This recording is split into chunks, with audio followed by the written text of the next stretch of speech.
She answered the door in a black dress at 3 in the afternoon. Not morning black, elegant black, the kind that made you forget she was older and remember she was beautiful. "You must be Ryan," she said. "Thank you for coming." I was her neighbor, had been for 6 months. We'd exchanged polite waves. Nothing more. Until today, when she knocked on my door and asked if I knew anything about plumbing. If you're enjoying this story, hit that subscribe button and turn on notifications so you don't miss what happens next. Trust me, you'll want to see where this goes. Her husband died 8 months ago. Everyone in the neighborhood knew. Cancer, quick, brutal. The house had been quiet since, until today. "The sink's in the kitchen," she said. "It's been dripping for weeks, driving me insane." I followed her inside. The house smelled like lavender and something else, something sadder, like memories that wouldn't fade. "I'm Diana, by the way," she said. "I know we haven't properly met." "Ryan? And no problem. Happy to help." The kitchen was immaculate. White counters, fresh flowers, a single coffee cup in the sink. The drip was steady, rhythmic, annoying. "How long has it been doing this?" I asked. 3 weeks, maybe 4. I kept meaning to call someone, but she trailed off. "It's stupid, but calling a plumber felt too permanent, like admitting James isn't coming back to fix it." The grief in her voice was fresh, raw, like the wound had never started healing. "I get it," I said quietly. "Not stupid at all." She smiled, small, sad. "You're kind. James would have liked you." I opened the cabinet under the sink, started examining the pipes. The washer was worn. Easy fix, 10 minutes tops. "Do you have a toolbox?" I asked. "James's tools are in the garage. I'll get them." She left. I heard her footsteps, then silence, then something that sounded like crying. I waited, gave her time, pretended I didn't hear. When she came back, her eyes were red but dry. She handed me the toolbox without comment. "Thank you," I said. "No, thank you, for not asking if I'm okay." I worked in silence. She sat at the kitchen table, watching, not in a creepy way, more like she needed the company, the sound of someone else breathing in her space. "You're good at that," she said after a few minutes. "My dad taught me. Basic stuff, mostly. Enough to avoid expensive repair bills." "Is he still around? Your dad?" "No, heart attack. 5 years ago." "I'm sorry." "Me too." She was quiet for a moment. "Do you miss him?" "Every day. Less sharp now, but it's always there." "Does it get easier?" I stopped working, looked at her. "Yes and no. The pain becomes familiar. You learn to carry it, but it never really goes away." Diana nodded, like she already knew but needed to hear it anyway. "James died in this house," she said suddenly. "In our bedroom. Hospice bed, morphine, the whole horrible cliché. And I haven't been able to sleep in there since. I sleep on the couch, like a guest in my own home. Have you thought about moving?" "Every day. But this was our house, our life. If I leave, what's left of him? Your memories, those go with you. Do they? Or do they fade? I'm already forgetting things. The exact sound of his laugh, the way he smelled in the morning. Little things that made him him. And I'm terrified that one day I'll forget him completely." I finished tightening the pipe, turned on the water. No drip. Perfect. "You won't forget," I said. "Not the things that matter." Diana stood, walked over, inspected my work. "You're good at this. Really good. It's just a washer." "Still, you have gentle hands." James had gentle hands too. The way she said it made something shift in the air. Nothing overt, Nothing inappropriate, just an acknowledgement that we were two people, alone, in a kitchen, and she'd noticed me. "Can I pay you?" she asked. "I have cash." "No. Neighbors help neighbors." "Then let me make you coffee. Please, it's the least I can do." I should have said no, should have left, but something about the loneliness in her voice made me stay. "Okay, coffee sounds good." She made it French press, strong, the way I liked it without asking. We sat at the table, drank in comfortable silence. "You remind me of someone," she said finally. "Yeah? Who?" "Someone I used to love. Before James." My stomach tightened. What happened? Life. Bad timing. We were 22. Stupid. He wanted to travel. I wanted stability. We fought. Broke up.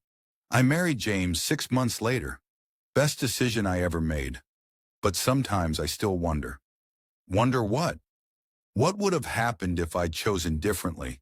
If I'd been brave enough to take the risk? Do you regret marrying James? God, no, never. He was my everything. My best friend. My partner. My home. Her eyes filled. But he's gone. And I'm 52. And I'm lonely. And I don't know how to exist in a world where he doesn't. A tear slipped down her cheek. She wiped it quickly, embarrassed. "Sorry, you didn't sign up for this." "It's okay, really." "It's not okay. You're my neighbor. You came to fix my sink, and I'm dumping my grief on you like some pathetic widow." "You're not pathetic." "Then what am I?" I thought about it. Human, grieving, trying to figure out what comes next. She laughed, bitter. What comes next? That's the question, isn't it? Everyone keeps telling me to move on, join a book club, travel, date, as if I can just replace 40 years with a hobby. You don't have to replace it. You just have to survive it. Diana looked at me then. Really looked. "How old are you, Ryan?" 34. "You're wise for 34. I've had practice with loss." "Your dad?" "And my fiancé. Car accident 7 years ago." Her face softened. "Oh, Ryan, I'm so sorry." "It's okay. It was a long time ago." "Does it still hurt?" "Sometimes, mostly I just miss who I was when she was alive. That version of me died with her. Had to build a new one from scratch." Diana reached across the table, touched my hand, brief, warm. "Thank you for understanding." "Understanding what?"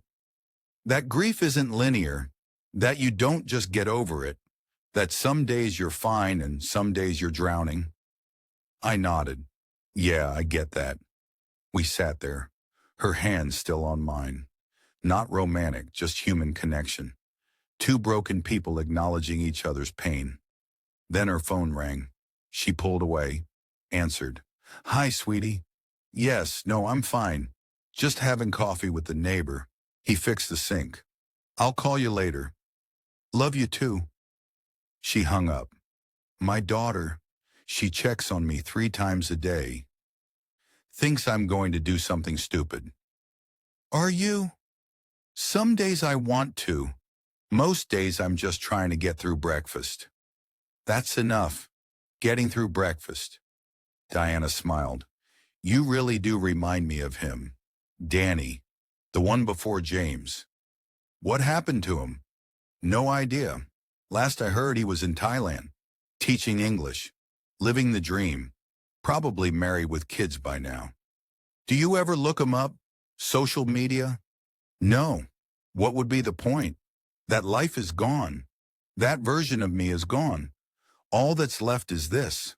She gestured at herself. At the kitchen. At the empty house. A 52-year-old widow who can't fix her own sink. "You could learn. I could teach you." She laughed. "Why would you do that?" "Because neighbors help neighbors. And because I think you need a project. Something to do with your hands besides grieve." Diana studied me. You're serious? Completely. Next time something breaks, call me. I'll show you how to fix it yourself. Why? Because my dad taught me, and it helped when he died. Having something to fix, something tangible, something I could control when everything else felt chaotic. She was quiet for a long moment. Okay, okay? Teach me. I want to learn. Something shifted then, a lightness that hadn't been there before, like she'd found something to look forward to, even if it was just plumbing lessons. Deal, I said, but I'm charging you in coffee. You drive a hard bargain, Ryan. We finished our coffee. I gathered my tools, started to leave. Ryan, she called from the doorway. I turned. Yeah? You look like him. Danny, same eyes, same gentle way of moving. That's why I asked you instead of calling a plumber. I saw you in your yard last week, and for a second I thought, she stopped. Never mind. It's stupid. Thought what? That maybe the universe was giving me a second chance, to be brave this time, to take the risk I didn't take at 22. My heart was pounding. Diana, don't worry, I'm not propositioning you. You're 34. I'm 52. I know how the world works, but I needed to say it, needed to acknowledge that I feel something, even if it's just loneliness disguised as attraction. Is it? Disguised? She smiled, sad, knowing. I don't know, and that's terrifying. I walked back to her, stood close enough to see the gray in her dark hair, the lines around her eyes, the vulnerability she was trying to hide. I feel something too, I said quietly. I don't know what it is, but it's there. What do we do about it? Nothing. For now, you're grieving, I'm your neighbor. This is complicated. Life is complicated. Yeah, but some complications aren't worth the mess. Diana nodded. You're right. Of course you're right. She laughed, broken. I just miss being touched, being seen, being wanted. And you see me, and it's intoxicating and terrifying, and I don't know what to do with it. Then don't do anything. Just let it be. No pressure, no expectations, just two neighbors who understand each other's grief. Can it be that simple? It has to be. She touched my face, gentle, exploring. Thank you for fixing my sink, for listening, for not running away when I cried. Anytime. I left, walked across her lawn to my house, felt her watching me the whole way. That night, I couldn't sleep, kept thinking about Diana, the sadness in her eyes, the loneliness I recognized because I carried it too. At midnight, my phone buzzed, a text from an unknown number. It's Diana, got your number from the neighborhood directory. Hope that's not creepy. Can't sleep. Too many thoughts. Did I make things weird today? I typed back. Not weird. Honest. I can't sleep either. What are you thinking about? You, how you said I remind you of someone you used to love. I shouldn't have said that. Why not? Because it's not fair to you to project my past onto you. What if I don't mind? 3 dots appeared, disappeared, appeared again. Ryan, I'm 18 years older than you. I'm grieving. I'm a mess. You don't want this complication in your life. Maybe I do. Maybe I'm tired of playing it safe. Maybe I want messy. You don't know what you're saying. Then tell me. Tell me why this is a bad idea. Convince me. Long pause, then, I can't, because I want it too. And that makes me selfish. Or human. Come over. My heart stopped. Diana, I'm not asking for forever. I'm not even asking for tonight. I just don't want to be alone right now. Please. I should have said no. Should have recognized this as grief talking, as loneliness making bad decisions. But I didn't. I walked across the dark lawn. She opened the door before I knocked.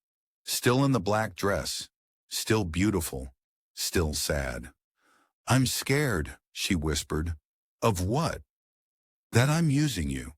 That this is just me trying to feel alive again. That I'll hurt you. Then hurt me. I'm tired of being numb."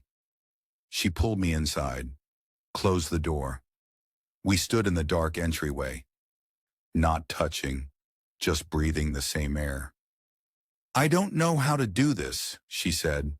"It's been 40 years with the same person. I don't know how to be with someone new." "Then don't be. Just be Diana. That's enough." "Is it?" "Yes."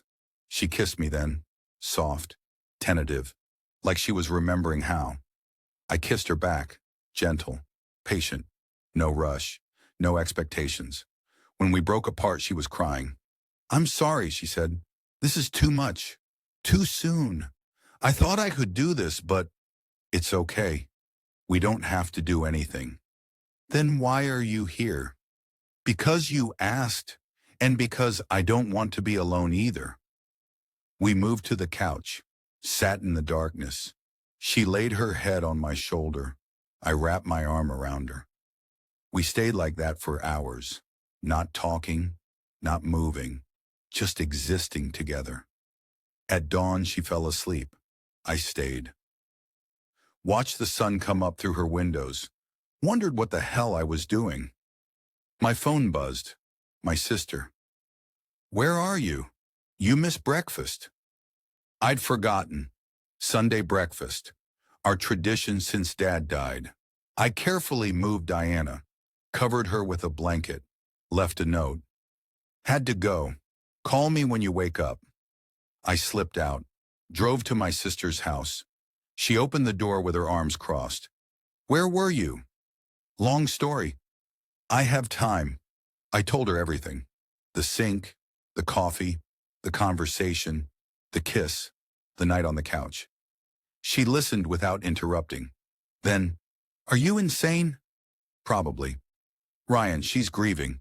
She's vulnerable. This is a disaster waiting to happen." "I know." "Then why are you doing this?" "Because for the first time in 7 years, I felt something. Real. Raw. Not just going through the motions. Actually feeling alive." My sister softened. "She's too old for you." "I don't care. The neighborhood will talk. Let them." "What happens when she realizes she's not ready? When she breaks your heart?" "Then I'll survive.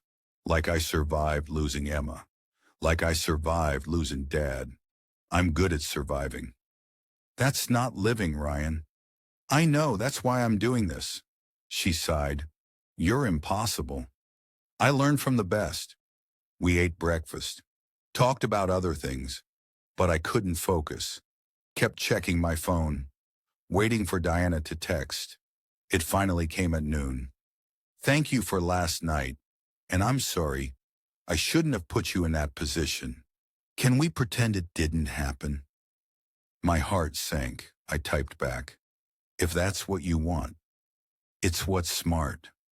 Smart is overrated.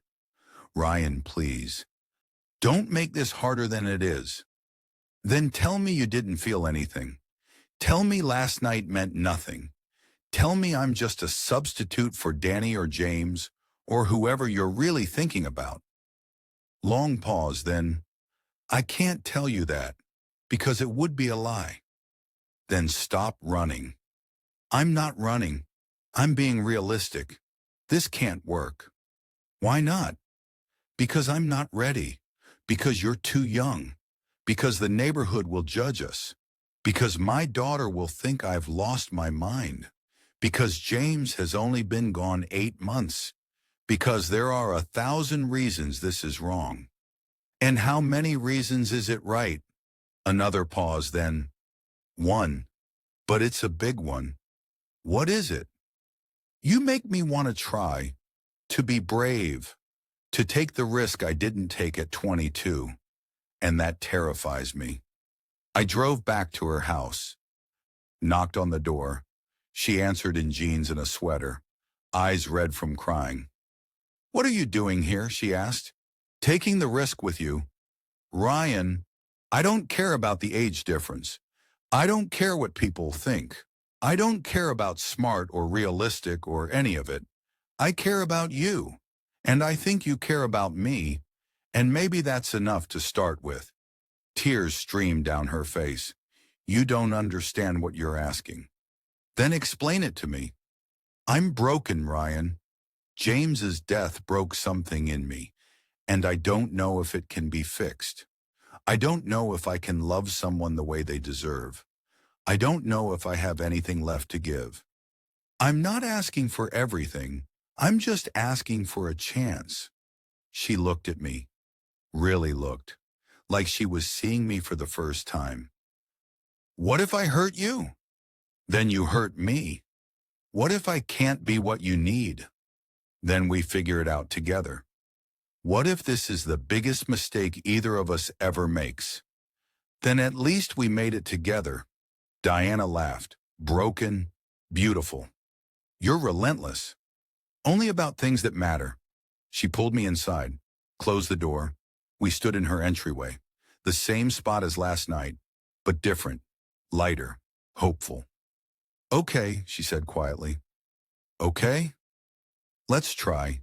No promises, no expectations, just two people taking a risk." I kissed her. She kissed me back. And for the first time in 8 months, her house didn't feel haunted. It felt like the beginning of something new. 6 months later, Diana sold the house. We moved in together, a new place. No ghosts, no memories, just us building something from scratch. Her daughter came around eventually. My sister did too. The neighborhood talked. We didn't care. Some people said it was too soon, that she wasn't ready, that I was taking advantage. We proved them wrong, one day at a time. Diana still had bad days, days where grief hit her like a wave. I held her through them. She did the same for me when Emma's anniversary came around. We learned to carry our losses together, to honor the people we love while building something new. And sometimes late at night, Diana would touch my face and say, "You remind me of someone I used to love." And I'd say, "Who?" And she'd smile and whisper, "Me, the version who wasn't afraid to be brave." That's the thing about second chances. They don't erase the past. They don't fix what's broken. They just give you permission to try again, to build something new from the pieces that remain. And sometimes that's enough. If this story moved you, don't forget to like, subscribe, and share it with someone who needs to hear it. Drop a comment below and tell me about a time you took a risk on love. Thanks for watching, and I'll see you in the next one.